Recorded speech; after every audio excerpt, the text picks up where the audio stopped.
Desde Canadá en español, llega la información que te conecta con tu comunidad. Premiers de Ontario y Nueva Escocia se reúnen con gobernadores de Estados Unidos para evitar aranceles.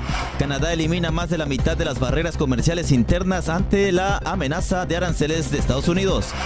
Propuesta de Poilievre para proyectos de recursos de aguas en las primeras naciones genera controversia. Grupo de turistas canadienses se enferman en resort mexicano y exigen inspección sanitaria. Canadá amplía cuota de refugiados sudaneses mientras Quebec impone restricciones. Rob Lance asume como nuevo primer ministro provincial de la isla del Príncipe Eduardo. El gobierno canadiense propone reforma histórica para fortalecer CBC Radio Canadá. Épica victoria de Canadá sobre Estados Unidos en la final histórica de hockey. Esto es RCE Noticias. Actualidad, análisis y los hechos más relevantes en un solo lugar. Conéctate, infórmate y forma parte del cambio. RCE Noticias. Comienza ahora. ¿Qué tal, amigos? Bienvenidos a este espacio de información en el que vamos a tratar el ámbito de Canadá, todo lo que tiene que ver con este país en el ámbito político, y también cerramos con el ámbito deportivo. Les saluda a su amigo Irving Selván y nos vamos a ir pues con los temas del día, y es que algo que llama la atención es que los premiers de Ontario y de la provincia de Nueva Escocia se van a reunir con los gobernadores de los Estados Unidos con la intención de convencer de que Trump deje a un lado los aranceles para Canadá. En una carrera contra el tiempo, los primeros ministros provinciales Doug Ford de Ontario y Tim Houston de Nueva Escocia intensifican sus esfuerzos diplomáticos en Washington para evitar la imposición de aranceles por parte del presidente estadounidense Donald Trump. Los líderes provinciales participarán en la reunión invernal de la Asociación Nacional de Gobernadores de los Estados Unidos, donde Trump y miembros clave de su equipo están programados para dar discursos. Esta ofensiva diplomática se produce cuando faltan pocos días para el 4 de marzo, fecha límite de la pausa temporal a la orden ejecutiva de Trump, que impondría severos aranceles a todas las importaciones canadienses. Esta prórroga fue concedida después de que Canadá aceptara implementar nuevas medidas de seguridad fronteriza. La visita sucede apenas una semana después de que los 13 primeros ministros provinciales viajaran a la capital estadounidense, donde asesores de Trump les advirtieron sobre la seriedad de sus intenciones de anexar Canadá. Por su parte, el secretario de Estado Marco Rubio justificó la postura estadounidense, argumentando que los desequilibrios comerciales deben terminar por el bien del orden global, a pesar de que Canadá representa uno de los déficits comerciales más pequeños para Estados Unidos y es su mayor mercado de exportación. En más información, el gobierno ha anunciado la eliminación de la mitad de las barreras comerciales internas ante las amenazas arancelarias de los Estados Unidos. La ministra federal de Comercio Interno, Anita Anand, anunció este viernes que el gobierno eliminará más de la mitad de las barreras comerciales internas federales, según informó una fuente del gobierno a CBC News. Este cambio, que afecta a más de 20 de las 39 excepciones restantes del Acuerdo de Libre Comercio canadiense, busca impulsar el comercio dentro del país y reducir la dependencia de Estados Unidos. La decisión llega a poco más de una semana de que Canadá pueda enfrentar fuertes aranceles impuestos por el presidente Donald Trump, quien ha intensificado las tensiones comerciales con su mayor socio. Anand destacó que las amenazas de Trump han dado una urgencia sin precedentes a derribar estas barreras, que han sido un dolor de cabeza para los premiers provinciales durante años. Estamos en un momento crucial para nuestra economía, dijo este mes, subrayando que eliminar todas las restricciones internas podría bajar los precios hasta un 15%, aumentar la productividad en un 7% y sumar hasta $200 mil millones a la economía nacional. El anuncio sigue a la eliminación de 17 excepciones federales en julio pasado y coincide con esfuerzos provinciales. Ayer, el premier de Nueva Escocia, Tim Houston, reveló planes para legislar un comercio más fácil entre provincias, una idea que Ontario también promete adoptar si Doug Ford es reelecto. La Cámara de Comercio canadiense aplaudió la medida, pero urges a las provincias a unificar regulaciones para bienes y trabajadores, como las reglas para camioneros que hoy enfrentan 3 estándares distintos. El Comité de Comercio Interno se reunirá el próximo viernes para evaluar estos avances y coordinar más cambios. Mientras tanto, Canadá se prepara para un posible enfrentamiento comercial con Estados Unidos, que podría cambiar las reglas del juego. En otra información, la propuesta de Pierre Poilievre para proyectos de recursos y aguas de las primeras naciones genera una serie de controversias. Vamos a ver los detalles.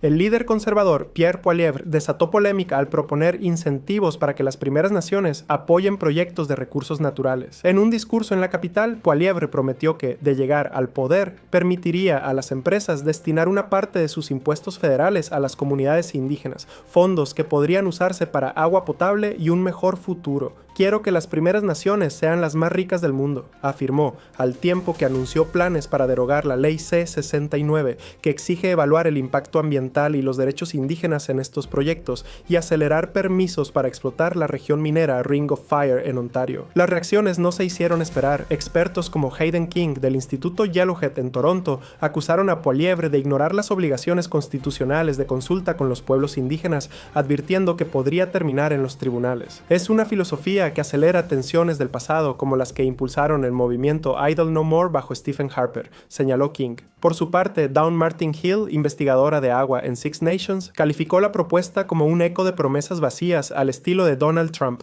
Pedirnos vender nuestra alma por agua limpia es profundamente problemático, dijo. Por su parte, el diputado conservador Jamie Ishmael defendió el plan, argumentando que el enfoque actual de reconciliación no funciona y que asociarse con las primeras naciones para desarrollar recursos traería prosperidad. Sin embargo, desde el gobierno liberal, la ministra de Servicios Indígenas, Patty Ajdu, replicó que Poilievre condiciona el acceso al agua a la explotación de tierras indígenas por corporaciones privadas. Eso es malo para todos, afirmó su portavoz. El debate llega en un momento clave. Mientras los liberales no han cumplido su promesa de eliminar todas las alertas de agua potable en comunidades indígenas, 33 siguen vigentes. El proyecto de ley C-61 para garantizar ese derecho está estancado tras ser bloqueado por los conservadores en diciembre. Poilievre insiste en que su gobierno priorizará cheques poderosos y riqueza para las primeras naciones, pero sus críticos temen que el costo sea sacrificar sus derechos y el medio ambiente. Y un grupo de turistas canadienses se enfermaron en México. Esto después de estar en un resort en el que ahora exigen una inspección sanitaria, exigen justicia porque se enfermaron y consideran que sus vacaciones fueron arruinadas. Unas vacaciones de ensueño en México se convirtieron en una pesadilla para decenas de canadienses que enfermaron gravemente en el resort todo incluido Sandos Playa Car, en Playa del Carmen. Joel Boyle, un fotógrafo de bodas de Winnipeg, estimó que cerca de 200 huéspedes canadienses, incluidos casi todos los asistentes a una boda que él documentaba, sufrieron vómitos intensos, diarrea y deshidratación esta semana. Llegamos el miércoles y para el viernes ya no era solo un malestar pasajero, relató Boyle, quien cree que se trató de intoxicación alimentaria. Su hijo de 2 años estuvo entre los más afectados, dejándolo desesperado por ayuda médica. Otros huéspedes, como Kyler Searle de Saskatoon, reportaron que 52 de los 55 miembros de su grupo de boda también cayeron enfermos, incluyendo un bebé de 1 año y una mujer embarazada. La boda fue un caos. Un padrino se desmayó antes de caminar al altar, dijo Searle. Martha Scott, de London, Ontario, tuvo que llevar a su hijo de 10 años a un hospital privado por deshidratación severa, mientras cuestionaba la higiene del lugar.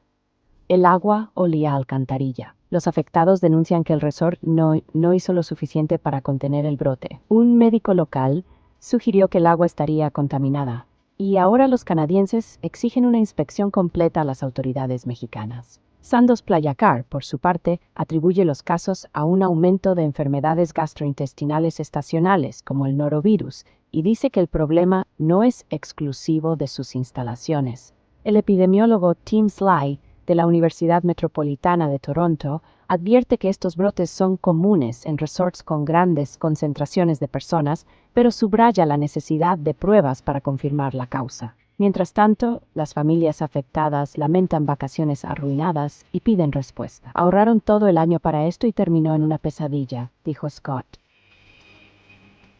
Y en el ámbito de la inmigración, Canadá amplía la cuota de refugiados sudaneses, mientras que Quebec impone restricciones. El gobierno federal canadiense ha anunciado un significativo aumento en su programa de reasentamiento para refugiados de la guerra civil en Sudán. El ministro de Inmigración, Mark Miller, informó que se incrementará el número de solicitudes aceptadas de 3.250 a más de 5.000, proyectando que un total de 10.000 personas podrán llegar a Canadá a través de diversos programas. La medida incluye el reasentamiento de 4.000 sudaneses que viven en condiciones peligrosas en el extranjero antes de finales de 2026 y abre espacios para 700 personas adicionales mediante patrocinio privado. Sin embargo, la situación en Quebec presenta un escenario particular. Aunque los residentes de esta provincia ahora pueden patrocinar a sus familiares sudaneses, estos deberán establecerse en otras provincias canadienses. La portavoz del Ministerio de Inmigración de Quebec, Émilie Vézina, justificó la decisión provincial argumentando que Quebec ya contribuye significativamente a los esfuerzos humanitarios, especialmente en la recepción de solicitantes de asilo. Esta crisis en Sudán, que comenzó en abril de 2023, ha sido calificada por las Naciones Unidas como la mayor crisis de desplazamiento en el mundo. Por su parte, Rob Lance asume como nuevo primer ministro de la provincia de la Isla del Príncipe Eduardo. Vamos a conocer a Rob Lance como nuevo primer ministro de esta provincia. Un cambio histórico se ha producido hoy en la Isla del Príncipe Eduardo, donde Rob Lance fue juramentado como el 34º primer ministro de la provincia, sucediendo a Dennis King, quien renunció después de liderar la provincia desde 2019. Lance, quien se desempeñaba como ministro de Educación en el gobierno conservador progresista, asume el liderazgo de una provincia donde su partido mantiene una sólida mayoría con 20 de los 27 escaños en la legislatura. Para el nuevo primer ministro, este nombramiento marca un giro significativo en su carrera política, especialmente considerando que previamente había servido como líder del partido en 2015. Cargo al que renunció tras no lograr ser elegido ese año. Sin embargo, su fortuna cambió en 2023, cuando finalmente consiguió un escaño en la legislatura. En su anuncio de renuncia, el primer ministro saliente Dennis King citó el desgaste producido por la naturaleza pública del cargo y la constante sucesión de crisis que ha enfrentado la isla durante su mandato. En otro ámbito, el gobierno canadiense propone reformar el fortalecimiento de CBC y Radio-Canada. Vamos a ver de qué trata esta reforma. La ministra federal de Patrimonio de Canadá, Pascale Saint-Onge, presentó un ambicioso plan para reformar y fortalecer el difusor público CBC Radio-Canada.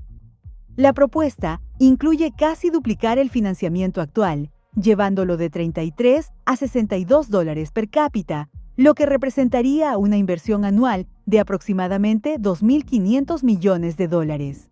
Pascale Saint-Onge argumenta que esta reforma es necesaria para proteger la soberanía cultural canadiense frente al creciente control de la información por parte de gigantes tecnológicos estadounidenses. Entre los cambios propuestos destaca la eliminación de publicidad en programas de noticias y asuntos públicos, así como una nueva estructura de gobierno que daría mayor independencia a la institución. La reforma también contempla incorporar la fórmula de financiamiento en una ley separada del Parlamento, protegiéndola de vaivenes políticos. Sin embargo, el plan enfrenta un futuro incierto ante la probable convocatoria a elecciones federales en las próximas semanas y la oposición del líder conservador Pierre Poilievre, quien ha prometido recortar el financiamiento a la emisora. Para los ciudadanos canadienses, este aumento en el financiamiento representaría un costo de 17 centavos diarios por persona, según estimaciones del gobierno. Y en otra información, esta épica victoria de Canadá sobre Estados Unidos se dio en un contexto político tenso. Se mezcló la política y el deporte. Vamos a ver cuál fue el resultado, por supuesto, que fue favorable para Canadá. Una noche para la historia del hockey. En un duelo electrizante que mantuvo a los aficionados al borde de sus asientos, Canadá conquistó el cuadro Nations Face-Off al derrotar a su acérrimo rival Estados Unidos 3-2 en tiempo extra. El TD Garden de Boston fue testigo de una batalla que trascendió lo deportivo, donde la superioridad canadiense se impuso con un gol de oro del fenomenal Connor McDavid. La atmósfera era explosiva desde antes del primer disco. Los abucheos al himno canadiense solo encendieron más la mecha de un encuentro que ya venía cargado de tensión, tras los polémicos comentarios del presidente Trump sobre convertir a Canadá en el estado 51 de los Estados Unidos. En un duelo de titanes sobre el hielo, Nathan MacKinnon y Sam Bennett habían marcado el camino para Canadá en el tiempo regular, pero fueron los estadounidenses quienes, con goles de Brady Tkachuk y Jake Sanderson, forzaron el dramático tiempo extra. Fue entonces cuando McDavid, la superestrella canadiense, silenció el TD Garden y desató la celebración de los visitantes. No pueden tomar nuestro país ni tampoco nuestro juego, declaró el primer ministro Trudeau tras la victoria, en un mensaje que resonó con fuerza en las redes sociales, sellando una noche donde Canadá demostró que, cuando se trata de hockey, sigue siendo la potencia dominante en Norteamérica.